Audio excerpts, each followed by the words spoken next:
Salut petite personne de YouTube, aujourd'hui je te retrouve pour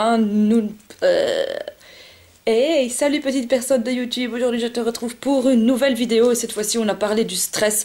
Eh bien on va faire une petite vidéo qui est un peu en relation avec tout ça, je sais pas pourquoi je fais ça, c'est pas grave, qui est un peu en relation avec le stress puisque le stress nous empêche de dormir et donc je me suis dit pourquoi ne pas vous faire une petite vidéo sur comment se préparer au sommeil, sur pourquoi on est insomniaque, pourquoi on dort pas bien, quelles sont les causes de notre mauvais sommeil et comment réparer toutes sortes de petites astuces pour mieux s'endormir. Attention, sans utiliser de somnifères ou de médicaments, parce que c'est pas bon pour la santé, que ça peut vous rendre accro et qu'après on sait plus s'en passer, qu'après c'est pas bien, et que voilà, il existe des méthodes naturelles pour mieux dormir et se sentir mieux, donc pourquoi ne pas les utiliser? On va voir ça dans cette vidéo, mais d'abord je vous explique pourquoi on dort pas et tout ça et tout ça et tout ça. Alors si ça t'intéresse, c'est tout de suite, c'est maintenant, dans quelques instants, de ce roulement de tambour.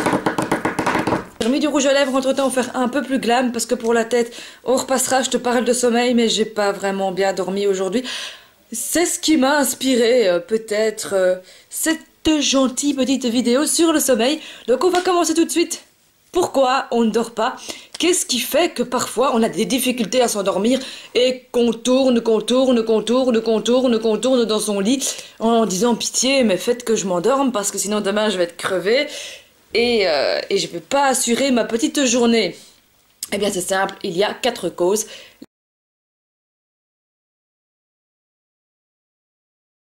Alors tout d'abord, avant de t'évoquer ces causes, pour ne pas trop stresser, pour ne pas que tu te dises « Oh mon Dieu, quelle horreur, j'arrive pas à dormir, je suis insomniaque », eh bien sache que tu n'es pas le seul, vu que 7 Belges sur 10 avouent souffrir de troubles du sommeil et ne pas bien dormir. Donc voilà, c'est pas grave.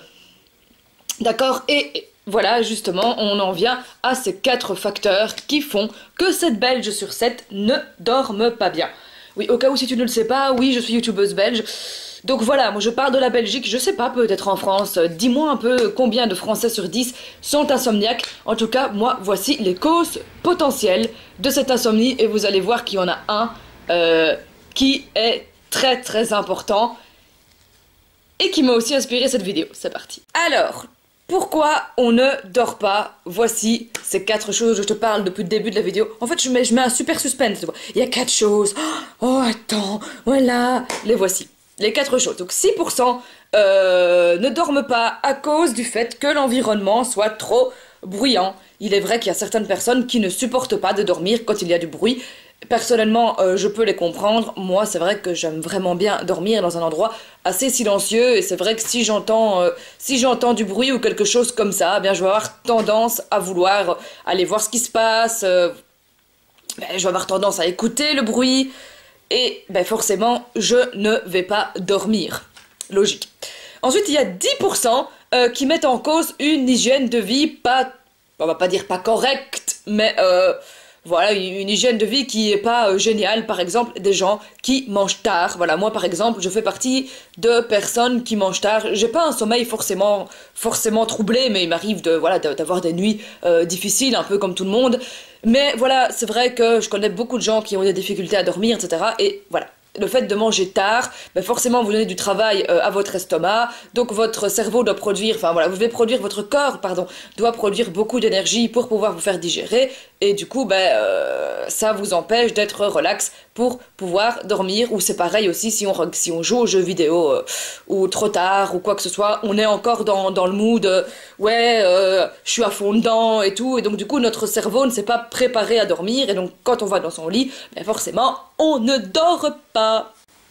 Il y a 15% qui disent aussi que ce sont des causes plutôt physiques. Par exemple, on peut avoir des crampes, on peut avoir mal au dos par exemple, mal aux jambes, on peut avoir des tas de choses, mal à la tête aussi, on peut avoir des tas de choses qui vont nous empêcher de dormir. Et c'est vrai que si on a une douleur physique, notre cerveau il est en boucle, j'ai mal. Et du coup, la douleur est tellement prenante que le sommeil... Goodbye Marilou. Goodbye Marilou. J'espère que vous vous êtes bouché les oreilles. Et puis ensuite, 70% des grands insomniaques disent que qu'est-ce qui les empêche de dormir, à votre avis? le stress. Et oui, c'est vraiment le stress qui embête les gens et qui fait en sorte qu'ils ne dorment pas. Puisque, ben, forcément, quand on est stressé, comme je vous l'ai dit, on répète en boucle son problème, on ne sait pas quoi faire, on cherche des solutions, on devient un peu fou, et du coup, ben, encore une fois, le sommeil, au revoir. Alors, que faire? Est-ce qu'il y a des solutions pour mieux dormir de manière naturelle, sans prendre de médicaments, patati, patata, et tout ce bazar-là? Eh ben ouais, il y en a. Et les voici. C'est maintenant, c'est tout de suite, c'est dans quelques instants. C'est parti, mon kéké.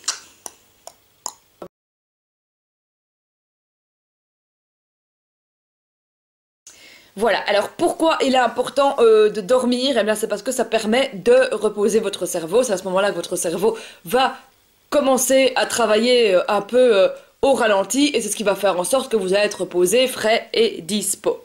Alors si on n'arrive pas à dormir, forcément on n'arrivera pas à reposer son cerveau et donc on sera complètement jet-lagué, hein, comme on dit, comme si vous aviez fait un voyage aux États-Unis, que vous reveniez, que vous étiez en plein décalage horaire. C'est difficile d'apprendre, c'est difficile de se concentrer, même rouler en voiture parfois parce qu'on peut avoir certains états de somnolence et donc ben, forcément ne pas dormir, c'est dangereux. Voilà donc des solutions naturelles pour toi mieux dormir.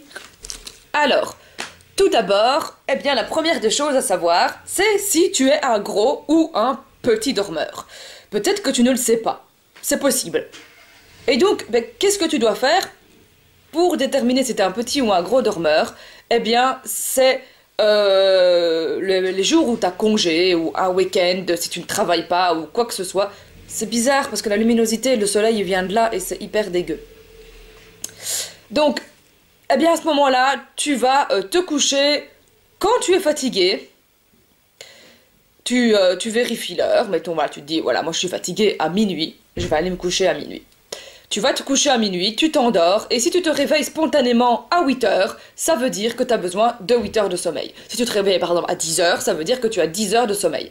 Et c'est à ce moment-là qu'une fois que tu auras déterminé le nombre d'heures de sommeil qu'il te faut pour te réveiller spontanément et être en forme, eh bien c'est à ce moment-là qu'il faudra que tu adaptes tes horaires pour aller coucher aux heures qui te permettent de te sentir le mieux et au top de ta forme quand les autres jours en fait. Voilà, tout simplement, les autres jours. Et donc il faut déterminer d'abord combien d'heures de sommeil on a besoin pour se sentir éveillé.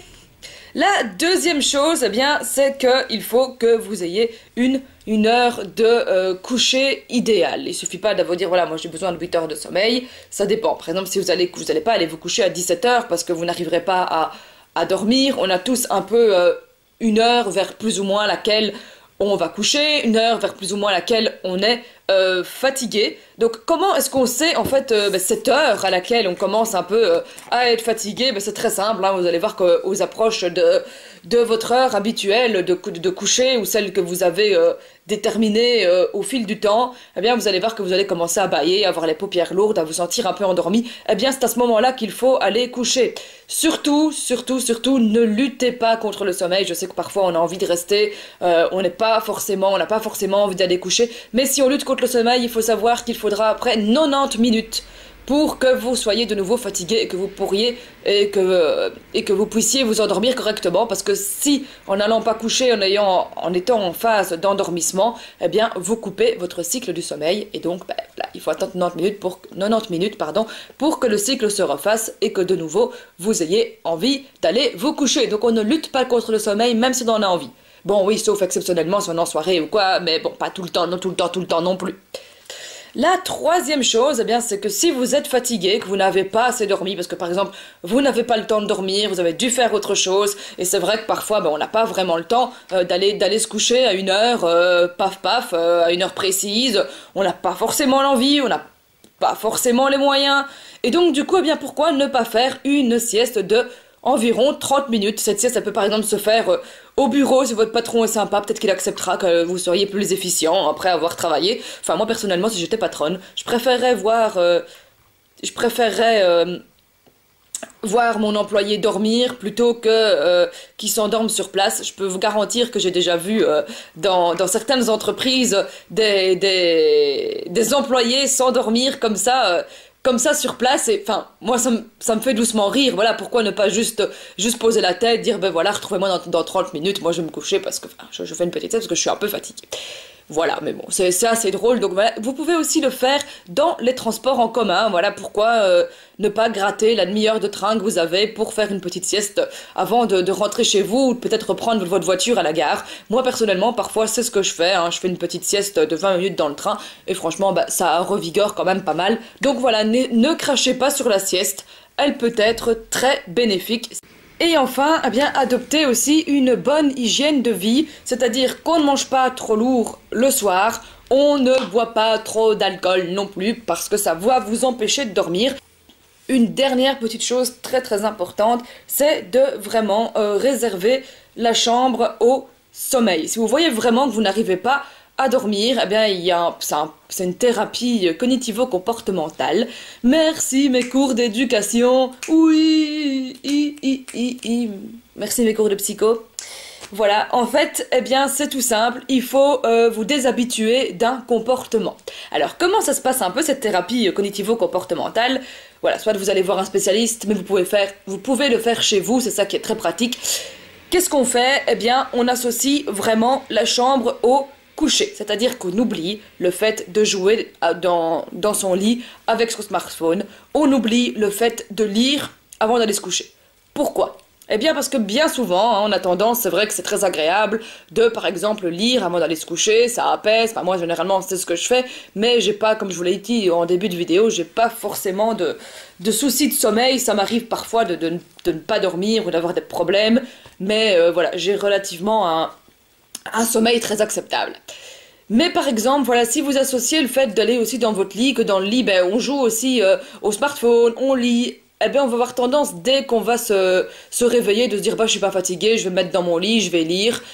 Et en fait, eh bien, on va installer un espèce de rituel qui va faire en sorte que le lit n'est plus destiné à vraiment le concept de dormir, mais un peu le concept de chiller, comme on dit, hein.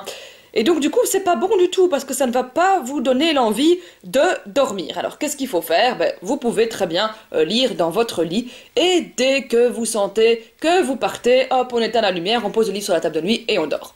Si par exemple on remarque que notre cycle est mauvais, qu'on n'arrive pas à s'endormir, qu'on se retourne et qu'on se retourne et qu'on se retourne, eh bien ce qu'il faut faire c'est prendre son livre mais aller le lire dans une autre pièce. Et enfin, dès qu'on se sent fatigué, de retourner dans son lit.